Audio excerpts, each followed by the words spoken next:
5 സ്റ്റാറോട് കൂടി ബാഴ്സലോണയും സ്റ്റാർട്ട് ചെയ്തിട്ടുണ്ട്. റഫീഞ്ഞ നയിച്ച ബാഴ്സലോണ 5-0 ജയിച്ചു. റഫീഞ്ഞ തന്നെയാണ് പ്ലെയർ ഓഫ് ദ മാച്ച്. 2 ഗോളും 1 അസിസ്റ്റും ഉണ്ട്. പിന്നെ എൻ്റെ കണ്ടന്റും കാര്യങ്ങളും ഇഷ്ടം നിങ്ങൾക്ക് ചാനൽ ജസ്റ്റ് ഒന്ന് ഫോളോ ചെയ്തോ. എങ്ങനെയുണ്ടായിരുന്നു പുതിയ സൈനിങ്സ് ആരൊക്കെ ഇറങ്ങി എന്നുള്ള ചോദ്യം ഉണ്ടാവും. പിന്നെ അതുപോലെ റോഡ്രി ഇറങ്ങിയിട്ടില്ല, ഇഞ്ചുറി ആണ്, പുള്ളിക്ക് അങ്ങനെ ഇറങ്ങാൻ പറ്റിയില്ല.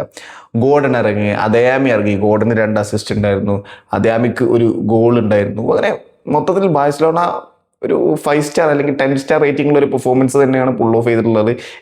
ഓപ്പോസിറ്റ് എൽകെക്ക് കുറെ ചാൻസ് കിട്ടി, 3 ചാൻസ് ഒക്കെ കിട്ടിയിട്ടുണ്ട് അവർക്ക്. പക്ഷേ അവർക്ക് അതൊന്നും കൺവേർട്ട് ചെയ്യാൻ പറ്റില്ല. ബാഴ്സലോണക്ക് 9 ബിഗ് ചാൻസസ് കിട്ടി, അതിൽ 5 കൺവേർട്ട് ചെയ്തു as usual. Fermin Lopez 2 goal score ചെയ്തിട്ടുണ്ട്.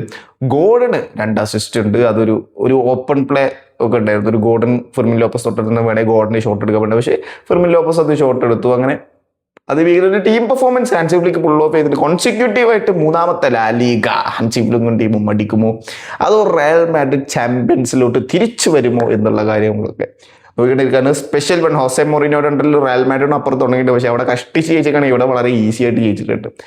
എന്താവും എന്നറിയില്ല. ഈ ഒരു സീസൺ എന്തായാലും റീസ്റ്റാർട്ട് ചെയ്തിട്ടുണ്ട് ക്ലബ് ഫുട്ബോൾ. നിങ്ങളുടെ വലിയ അഭിപ്രായം എങ്ങനെയായിരിക്കും ഈ ഒരു സീസണിലെ ലാലിഗ എന്നുള്ളത് താഴെ കമന്റ് ബോക്സിൽ രേഖപ്പെടുത്തുക. പിന്നെ എൻ്റെ കോണ്ടന്റ് ഇഷ്ടമാണ്, നിങ്ങൾ ചാനൽ ജസ്റ്റ് ഒന്ന് ഫോളോ ചെയ്തോ. Thank you so much.